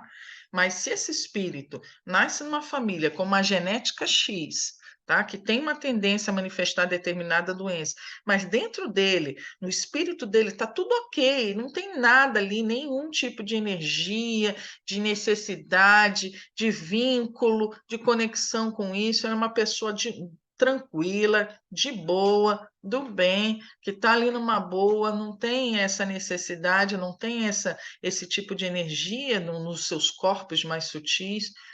Ele pode não manifestar nada, mesmo tendo com vários ancestrais com problema. Ok, gente?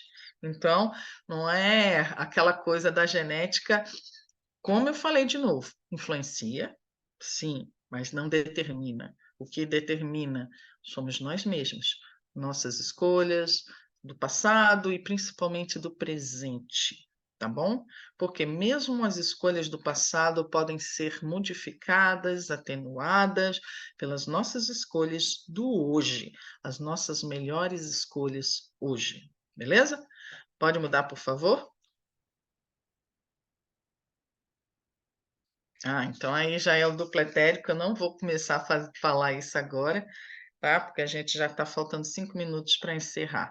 Então a gente vai parar aqui, tira o slide, por favor, Mateuzinho. Guarda aí onde a gente parou, tá? Nós paramos exatamente na parte do duplo etérico, tá? Alguma dúvida, gente, até aqui? Tem bastante coisa que a gente já falou, mas que vai abrir cada um dos corpos, muito mais, porque eu não gosto muito de falar muito por alto, não. Gosto assim da gente poder ter tempo de debater, de aprofundar, de trazer ideias. Por isso que para mim não posso ficar aqui 1 hora falando de um corpo, de determinado aspecto, de curas. Tem um livro muito interessante e também vídeos. para vocês que estão querendo ver sobre essa parte da parte da cura espiritual e das doenças espirituais, no nosso canal do YouTube tem, uma playlist, deem uma olhada lá quando vocês puderem, que tem a ver com leituras universalistas. Então tem como é que é a origem espiritual das doenças. É um livro, eu fiz, lives, parece que foram 2 lives sobre um livro do Ramatiz, tá? Que o nome é Origem Espiritual das Doenças, tá bom? Deem uma olhada nessas 2 lives que estão no canal do YouTube. E ali eu estou falando tudo isso sobre a parte da genética e tudo baseado no livro, tá bom? E esse livro também está disponível, se eu não me engano, se não tiver no nosso site, e depois a gente consegue o PDF, porque o pessoal consegue, é Origem Oculta das Doenças. Mari, se você conseguir o PDF, porque eu sei que tem PDF, esse Origem Oculta das Doenças, coloca lá no grupo do Exu, tá bom? Aí o pessoal já assiste a essas 2 lives e já vê. Tem tudo a ver também com isso que a gente está falando, tá? Vocês veem isso. Está bem explicadinho lá no livro do Ramatiz e a gente tenta destrinchar, ok?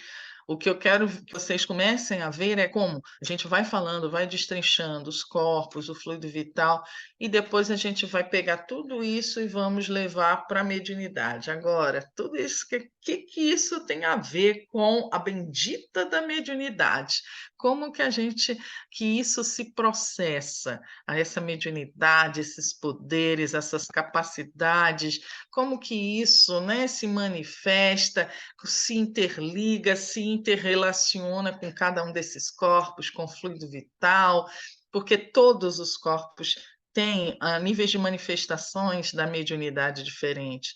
O corpo astral, por exemplo, tem a ver muito com desdobramento astral, o duplo etérico tem muito a ver com efeitos físicos, e o corpo mental também, com a parte de vidência, clarividência e outras coisas. Então, cada corpo também manifesta em si, né, tem um aspecto mediúnico. É bem legal isso da gente ver, tá? Alguma dúvida, gente? Podem falar agora, por favor. Alguém falando aqui, o Cauãzinho falando, muito importante equilibrar o corpo físico e espiritual. Com certeza, Cauã, todos os corpos precisam estar em equilíbrio, integrados. Quando a gente fala num ser integrado, a gente não fala só corpo, corpo e espírito, corpo e alma. A gente está falando em todos esses corpos precisam estar integrados. Imagina o que é um corpo que o corpo físico fala uma coisa que é uma coisa, o corpo astral que é outra, o corpo mental que é outra. Se a gente, por exemplo, tiver tudo desintegrado, a gente não consegue funcionar, desarmoniza. Vocês já viram, já tiveram alguma experiência de vocês dizendo assim, está passando por um baita de uma dificuldade, tão tristes, não sei o quê, e alguém diz assim, mas você não sabe, por exemplo, a gente que tem uma visão espiritual mais expandida, e a gente fala assim, de repente, você está triste porque, sei lá, seu filho viajou e foi morar em outro país, não sei o quê, e você não aceita isso de jeito nenhum e fica triste porque ele foi e não sei o quê. E a gente fala para você, mas você não sabe que seu filho é um espírito, que você precisa deixar ele trilhar o caminho dele, tomar as suas próprias decisões. Aí a pessoa chega e fala: Eu sei mais. Não sabe. Eu sei mais. Você mentalmente você pensa uma coisa, sentimentalmente você não aceita. Então, na sua mente você sabe. Não, eu sei que ele tem que ir, eu sei que é o melhor para ele, mas no seu coração você está ali sofrendo e não quer e não aceita de jeito nenhum. Isso aí é, sabe quando dá bug? Tua cabeça vai para um lado, teu coração vai para o outro, entendeu? Então a gente precisa buscar essa integração, todos os corpos, todas as partes do nosso eu, porque lembra que o eu é o espírito, mas ele se manifesta de formas diferenciadas em cada dimensão, e todas essas partes do eu precisam estar integradas, precisam estar conversando, harmônicas, para a gente poder ter saúde, para a gente poder ter equilíbrio. entendeu? Um corpo fora do lugar, gente, é um problema sério. Na apometria, não só a gente pode ter desintegração, como eu falei, não é desintegração, é estar fora, estar afastado, tá? Pode estar um corpo completamente desintegrado, desalinhado dos outros corpos, mas a gente pode ter um corpo que pode ser até sequestrado. Já ouviram falar de sequestro de corpos? Né? Sabia que o corpo astral, por exemplo, pode ser sequestrado? Então, acontece do sequestro de algum corpo e a pessoa fica completamente ali sem força, pode entrar num estado até comatoso, entendeu? O que mais que a gente tem aí? Pode tirar aí, gente, pode falar. Pode tirar o mudo, por favor, e fazerem suas perguntas para quem quiser.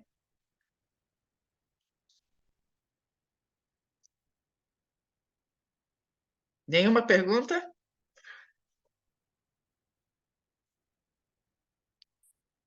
Lorena está falando, mas eu não estou ouvindo aqui.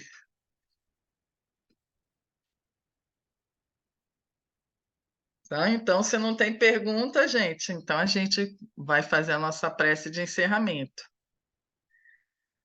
A gente vai falar mais para frente isso. Ele é um fluido, sim, o ectoplasma é uma das formas, né, de manifestação do fluido cósmico universal, mas num nível mais material, tá? Mais orgânico.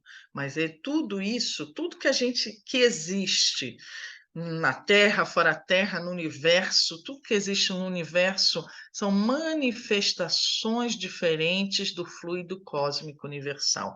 Ele é como se fosse uma grande substância que a gente chega e molda, plasma, de várias formas, com vários níveis de materialidade, desde o mais sutil até o mais denso. Então, o fluido cósmico ele pode ser manipulado e adensado em níveis infinitos, formando tudo o que existe. O ectoplasma é uma dessas formas aí de manifestação, então, do fluido cósmico. Beleza? Mas a gente vai falar bem direitinho. Tem uma sessão na apostila que fala só sobre isso. Dê uma olhada no, se eu não me engano, é o capítulo 3, na não sei o que dos fluidos. Aí tem uma parte lá só falando de ectoplasma. Um livro muito bom que quando chegar lá eu falo para vocês, tá? Então, gente, eu espero que vocês tenham, né, entendido um pouquinho, gostado dessa nossa primeira aula, porque tem muita coisa aí para a gente poder falar, o tempo é exíguo, né? Mas aí a gente vai aos poucos trazendo mais e mais informações, mais dados, mais bibliografias. No grupo eu vou tentar colocar mais algumas coisinhas também para referência para vocês, tá? Vamos fechar os olhos e fazer nossa prece de encerramento. É sempre bom, tudo aquilo que se abre, se fecha. Importantíssimo a gente encerrar. Começamos com uma prece, vamos encerrar com uma prece. Senhor Deus, tu que é divina glória, divina bondade, poder absoluto, supremo, misericórdia, cura, sustentáculo, para todos nós agradecemos pela oportunidade desta troca, agradecemos pela oportunidade do aprendizado, por nos vermos nesta atual encarnação, com a faculdade da mediunidade presente em nós, para o serviço abnegado. Nos vemos diante de um planeta que está passando por inúmeros desafios. E nós, como seres pensantes, nós, como seres viventes, também sofrendo muitas vicissitudes, tendo toda sorte de experiências, muitas delas boas e outras desafiadoras. Nos vemos aqui com a nossa mediunidade para poder servir, para poder nos autoconhecer, para poder nos harmonizar. Ela é um instrumento ofertado pela espiritualidade amiga para que possamos trilhar esse caminhar, trilhar as agruras, as experiências boas e ruins da vida, como uma bússola, muitas vezes, como um instrumento para nos guiar, para nos ajudar a olhar para dentro de nós e ver talentos e ver também correções a serem feitas. Nos ajuda, Senhor, para que essa faculdade não se perca, nem por imprudência, nem por negligência, nem pelas nossas ignorâncias, que possamos utilizá-la com sabedoria, que possamos conhecer e conhecê-la e não temê-la, mas vendo sempre como uma faculdade extremamente útil, se assim o quisermos, para todos nós. O que seria de nós humanos sem os médiuns da vida? O que seria de nós humanos se nós não tivéssemos um Moisés? Se não tivéssemos um João Batista, um Chico Xavier, um Jesus, um Antônio de Pádua, uma Santa Teresa d'Ávila, um Padre Pio, se não tivéssemos tantos e tantas profetisas, profetas, médiuns, trabalhadores da luz que nos trouxessem as mensagens divinas, orientações, quanto nós perderíamos? Talvez estivéssemos em patamares de entendimento bem inferiores aos que estamos hoje. Então, que a mediunidade não seja temida, não seja considerado um fardo, mas seja considerado uma grande bênção, se bem utilizada por cada um de nós. Nos ajuda a enxergar cada vez mais a nossa responsabilidade diante do bom uso da mediunidade que faz parte de nós, que nos foi confiada por acréscimo de misericórdia, que possamos conduzi-la com honra, com simplicidade, com sabedoria e com muito, muito amor, guiados sempre por esses espíritos benévolos que nos circundam e que nos sustentam. Que possamos então pedir a permissão, Senhor, para encerrarmos esse encontro, dizendo em nome de Jesus, em nome de Maria de Nazaré, em nome dos nossos queridos guias aqui presentes, cada um deles. Pai nosso que estais nos céus, santificado seja o vosso nome. Venha a nós o vosso reino. Seja feita a vossa vontade, assim na terra como nos céus. O pão nosso de cada dia nos dai hoje.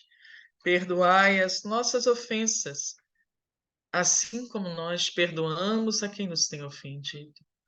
Não nos deixeis cair em tentações, mas livrai-nos, Senhor, de todo mal, pois teu é o reino, é o poder e a glória, dos céus e do universo para sempre.